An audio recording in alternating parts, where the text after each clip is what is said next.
I want to welcome you to our final week that we've been talking about spiritual disciplines together. You know, during this time, I've had a chance to review 8 spiritual disciplines. And I want to tell you, there's a lot more spiritual disciplines than just 8. But my hope in choosing these 8 were that you would be getting stronger in 2021 by exercising your spiritual muscles and by doing some spiritual disciplines that could really expand the image of Christ in you. Today, we're going to talk about generosity. And I think many of us probably think about generosity. We know what generosity is, but I want to push you a little bit on that. And I want you to think through generosity in some different lenses. So the first one is this. Whenever we are practicing a spiritual discipline of generosity, you know, at its core, what we're trying to do is mirror God, imitate God, if you will. The Bible says God so loved the world, what? That He gave, right? And so God, out of His love, He gives. And so for us, it's this idea of what does it look like to really be giving, a giving people or a giving person. So you know what, when we define generosity, I think there's thousands of definitions, but let me just give a short one for you.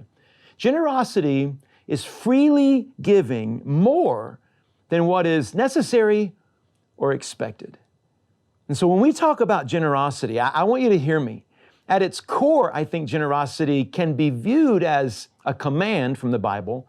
But what I want to invite you to when we're thinking about a spiritual discipline is this understanding that really generosity is an invitation. It's an invitation to be like God.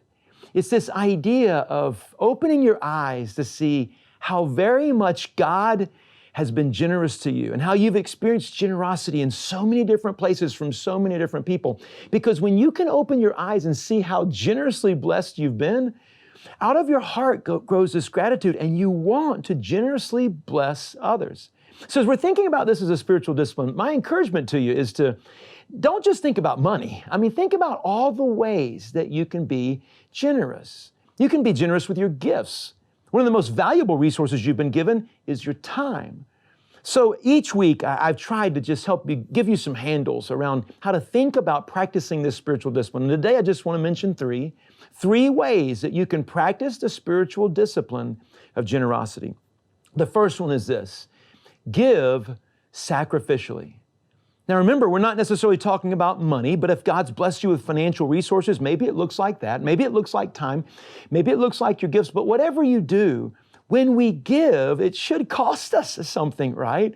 So if you're going to practice the spiritual discipline of generosity, give sacrificially. Give in a way that it's going to cost you something. And in that stretch, like a muscle, right? In that stretch, you'll be growing and you'll be getting stronger. So not only do you give sacrificially, but I would say secondarily, sometimes you just give spontaneously.